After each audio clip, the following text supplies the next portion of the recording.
What's it like to be a conservative business leader in an ultra-liberal state? Hi there, Grant Stinchfield here. Today, the former CEO of World Wrestling Entertainment, Linda McMahon, joins us at 5:30. It's the Stinchfield Report, 5 to 8 p.m., 570 KLIF. Live from News and Information 570 AM, this is the Stinchfield Report. I'll tell you what, I've always been a wrestling fan. The WWE, World Wrestling Entertainment, is the king of all wrestling outlets, I would imagine. And it's my great pleasure to welcome to the Stinchfield Report the former WWE CEO, Linda McMahon. You know her as the husband of Vince McMahon. She ran for Senate in Connecticut as well. Linda, it's great to have you on the show. Thank you very, very much, Grant. It's a pleasure to be here. So my first question to you is, you ran for United States Senate in Connecticut as a Republican. You still live up there, I take it. Connecticut is falling apart. How do you take it up there? Well, we just need to work harder to elect more Republicans in Connecticut, and that's exactly what we need to do. And I think we're making progress. We're getting more representatives and senators in our state house, and that's what we have to keep doing. We clearly have some bad tax policy, some bad, I think, government policy that is not benefiting our state. Companies like GE who have left or are leaving, and other prominent companies and members of the financial market.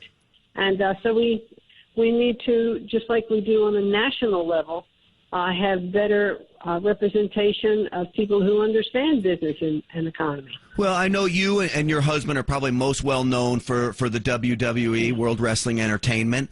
If you guys were still running that organization, would you think about moving it out of Connecticut? My husband is still the chairman and CEO of WWE, so very actively involved, and our daughter Stephanie is the chief brand officer. So we, as a family, we are very much still involved in running and operating World Wrestling Entertainment. And, we do. We are now not considering changing locations of our company. It has to be challenging, though, for you, it's basically a world brand now, to face the regulations and tax structure that you do in Connecticut. Well, that's true. But, we're continuing to grow our business. We are a global company. And so we're not, even though we've listened to a few pitches from other states, we're not looking to move at this particular time. All right. So, Linda McMahon, I know you folks grew the WWE from just a small regional organization to, as we said, an international brand. Entrepreneurship, I think, is the key to saving America, and it seems like our federal government certainly doesn't get that. Is this about your push now? I know you're specifically targeting women for entrepreneurship, but I think it goes for everybody. Well, I can tell you we certainly are targeting women, particularly Women's Leadership Live is the company that I have started with my two partners, Stacy Shefflin, who is the CEO of her own company, YBF Beauty, and she is on in about 6 countries on direct, to the home market through Shopping Channel television, and incredibly worldwide successful.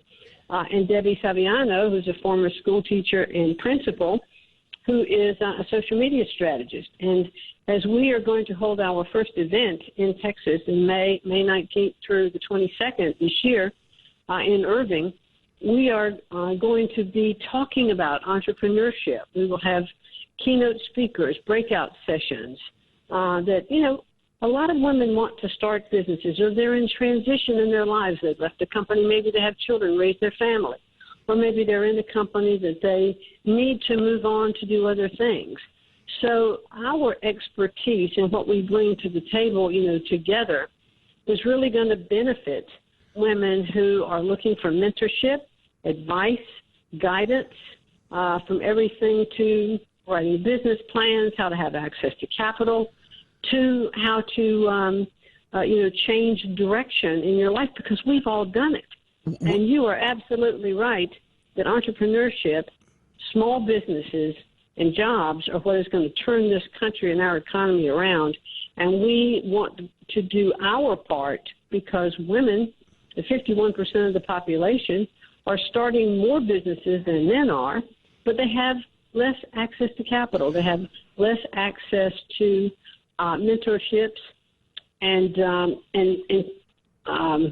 consultants, and so that's part of what we want to offer to them. Well, I think Texas is a great place to do something like that. Clearly, Texas is all about creating entrepreneurs here, and we're all about bringing people to start their companies in Texas. Now, as we said, you live in Connecticut, and we're talking to Linda McMahon, who was formerly with the WWE. Her family still runs the WWE.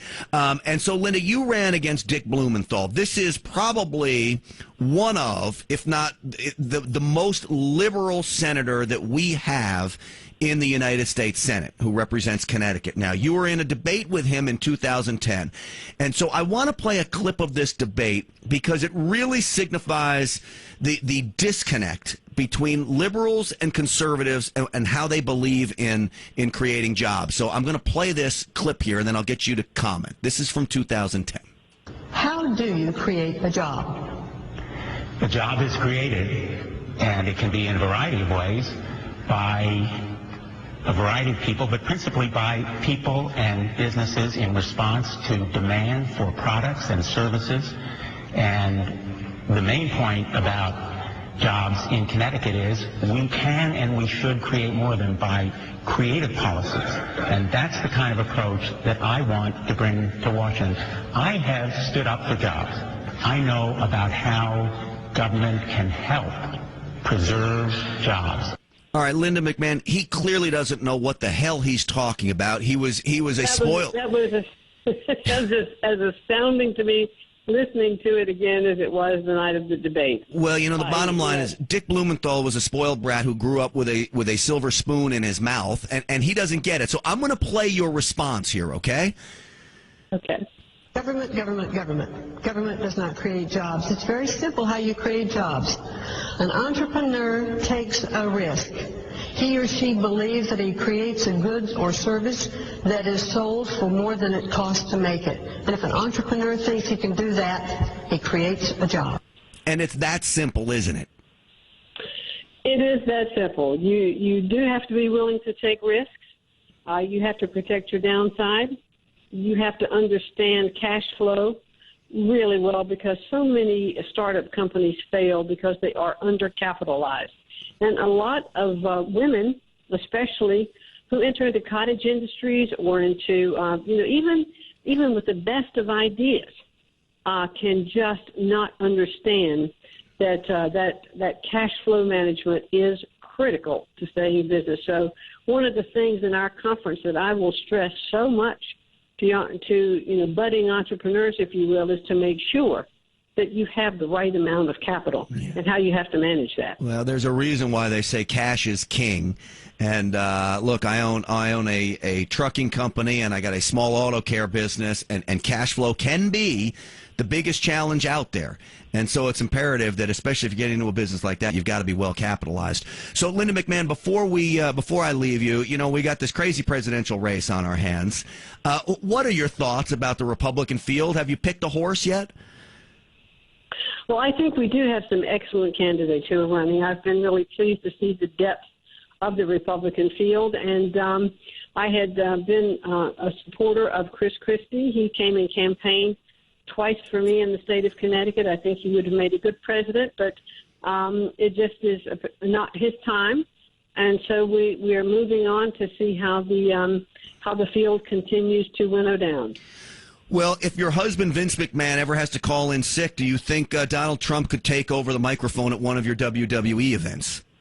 Well, Donald Trump actually has come in and done 2 or 3 WrestleMania events for us, and he's been a great sport, and we've had a lot of fun with Donald. In fact, there was one WrestleMania where there was a wrestler that Donald Trump was promoting and one that Vince McMahon was promoting, and so they were each in the corner of that wrestler.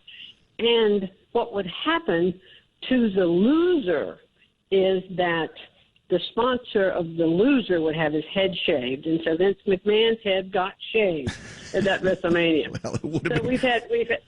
We've had some fun with Donald. He's a good friend. We've known him for over 20 years. Would you be okay with him as our nominee? If Donald wins the nomination, I would clearly support him with that. I think he would be a president who would shake things up. I think he would be a very different kind of president from the outside. I'm not sure how he would shake things up or what it means to say that he would be a very different kind of president. Yeah. But he clearly would be. Yeah, that is for sure. Hey, Linda McMahon, it's a great pleasure. I appreciate what you're doing for women and entrepreneurship, and thank you for trying to take Dick Blumenthal on. I wish you would have won it. Well, thank you. I'm going to get in one last plug if I can. May 19th through the 22nd at the Omni Mandalay Hotel at Las Colinas in Irving. And it'll be Women's Leadership Live. And check us out online, womensleadershiplive.com. All right, Linda McMahon, thanks so much for coming on. Bye-bye, Grant. All right, you got it.